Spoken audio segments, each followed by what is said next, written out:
నమస్తే అండి, నేను రమా సుశ్రీ. ఇవాళ మా మిద్దె మీద ఖాళీగా ఉన్న కొన్ని కుండీలు ఉన్నాయి. వాటిల్లో నేను ఆకుకూరలు వేసానండి. ఇందులో గోంగూర వేసాను.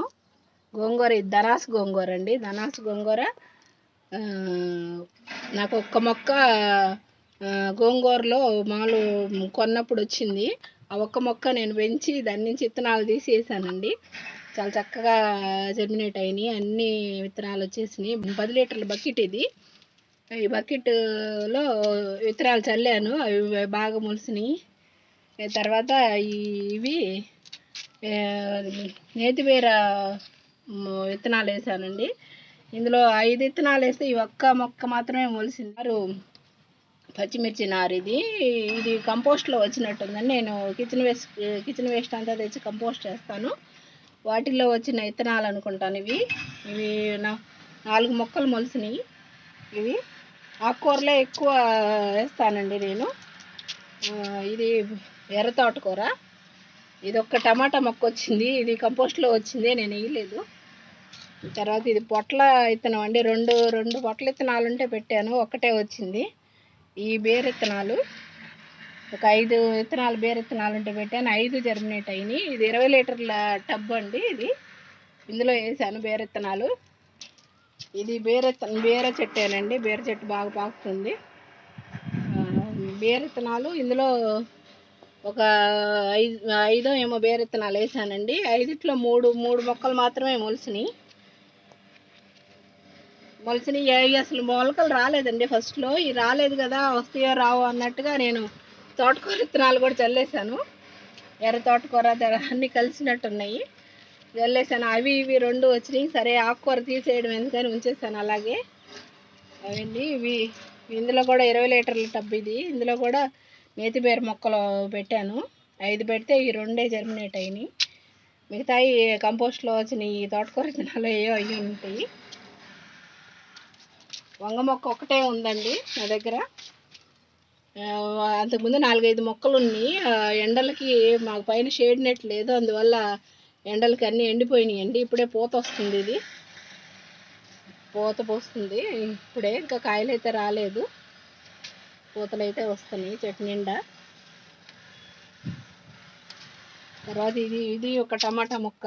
ఇందులో చిన్న కుండీ ఉంటే అందులో కిచెన్ వేస్ట్ కంపోస్టు అంతా కలిపేసి పెట్టాను. ఇది పాలకూర. ఇవి కూడా బేర విత్తనాలేనండి. ఇది పాలకూర. చిన్న కుండీ. చిన్న కుండీలో వేసాను పాలకూర. ఇది బాగా వచ్చింది. ఇది కూడా రెడ్ తోటకూర. ఈ వర్షాలకు బాగా ఆకుకూరలు మాత్రం బాగా ఫ్రెష్గా బాగా వస్తాయండి. ఇది కూడా గోంగూరేనండి. గోంగూర మొన్న కోసాను నేను. ఇది కూడా 10 లీటర్ల డబ్బాలో వేసిందే. ఇదేమో వాటర్ క్యాన్ అండి. వాటర్ తెచ్చుకునే బొబ్బులు. ఈ బొబ్బుల్లో కూడా ఆకుకూర వేసాను నేను. ఇది కూడా తోటకూర, పెరుగు తోటకూర. ఇది చుక్కకూర. ఈ చుక్కకూర ఇప్పుడే మొలకలు వచ్చినాయండి. చుక్కకూర. ఇది మా మెంతికూర అండి. మెంతికూర చల్లాను. నిన్న వర్షం పడింది, బాగా మొలకలు వచ్చినాయి చూడండి. టబ్బులో వాటర్ పోయే రంధ్రాలు మాత్రం బాగా నీళ్లు పడంగానే ఎక్కువైన నీళ్ళు పోయేటట్టుగా రంధ్రాలు పెట్టుకొని మట్టి, కిచెన్ వేస్ట్, కొంచెం గేదెల ఎరువు కానీ ఆవుల ఎరువు కానీ మీకు దగ్గరలో ఏది దొరికితే అది వేసి కలిపి సాయిల్ మిక్స్ చేసుకొని పెట్టుకోండి. చాలా చక్కగా వస్తాయి ఆకుకూరలు.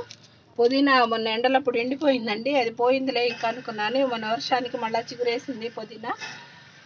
ఏమో టమాటా నారు పోసాను. కుండీలో టమాటా నారు వచ్చింది, బాగా వచ్చింది. కిచెన్ వేస్ట్ అయితే నేను సపరేట్గా ఒక నెల పాటు పట్టుద్దండి నేను కిచెన్ వేస్ట్ కంపోస్ట్ తయారవడానికి. ఇది అట్లా తయారైన మట్టేను. ఇది నేను కుండీ నింపడానికి అడుగున మా సన్నజాజి పూసిన తర్వాత మొగ్గలు ఎండిపోతాయి కదా, అవన్నీ తుంపేసి ఒక దీనికి గోతానికి వేసి పెట్టానండి. అవి కుండీలో సగం భాగానికి అవి వేసేసాను. ఎండిపోయిన పుల్లలు, ఇవేమో వేరుశనక్కాయ తొక్కలు, ఎండిపోయిన ఆకులు అన్నీ అడుగున వేసేసాను. అడుగునేసి కిచెన్ వేస్ట్ కంపోస్టు తయారు చేసిన కంపోస్ట్ వేస్తున్నాను. దీనికి నిండా వేసి పెడతాను. వేసి ఏ ఆకుకూరలు మనం ఏ వేసినా కూడా బాగా చక్కగా వచ్చేస్తాయి. రాత్రి వర్షానికి మట్టి కొంచెం తడిచింది. ఇలా అంటే పొడి పొడిగా రావాలి, అప్పుడు మనకు మొక్కలు బాగా చక్కగా పెరుగుతాయి. అదే మనం తెచ్చుకున్న మట్టిలో అలాగే పెట్టామనుకోండి, అది మట్టిగా బాగా గట్టిగా ఉండిపోయి వేర్లు పాకటానికి వీలు అవ్వక మొలకలు అయితే వస్తాయి కానీ సరిగ్గా మొక్క ఎదగదు. ఇందులో నేను అన్నీ గేదె ఎరువు అన్నీ మిక్స్ చేశాను. మన ఇంట్లో కిచెన్ వేస్ట్లో ఏ వచ్చినా అంటే కుక్కుడు ఫుడ్ కాకుండా మనకు వచ్చిన పీల్స్ ఏవైనా, బంగాళదుంప పీల్స్ కానివ్వండి, అరటి తొక్కలు కానివ్వండి, ఏ పీల్స్ అయినా కూడా మొత్తం తీసుకొచ్చి కంపోస్ట్లో వేయటమేను. అవి అసలు స్మెల్ అసలు ఏమి రాదండి. నెలపాటు, ఎండాకాలం అయితే నెలలో తయారైపోద్ది. అదే ఇట్లా వర్షాలు పడతా చలికాలం అట్లా అయితే 2 నెలలు దాటి పడుతుందండి. అది కదిలించకుండా పక్కన పెట్టేసుకోవాలి. నేను ఎలా తయారు చేస్తానో మీకు ఒకసారి వీడియోలో చూపిస్తాను. Thank you.